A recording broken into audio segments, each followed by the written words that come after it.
different will the impacts of this on the West Coast be as compared to what we see happen in the East Coast, the Southeast? In Southern California, we have very dry, desert-like surfaces that don't absorb that water. So as soon as that rain starts hitting, we're going to start seeing flooding.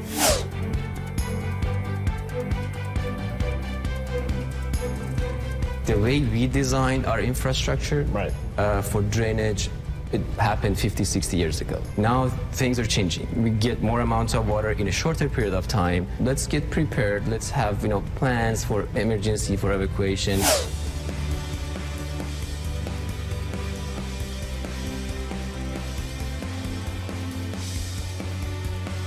Tribal communities have always been resilient in the face of change. How can we take that vision, those lessons, those practices, and apply that more broadly across the landscape to hopefully make our landscapes and communities more resilient to climate change in the future?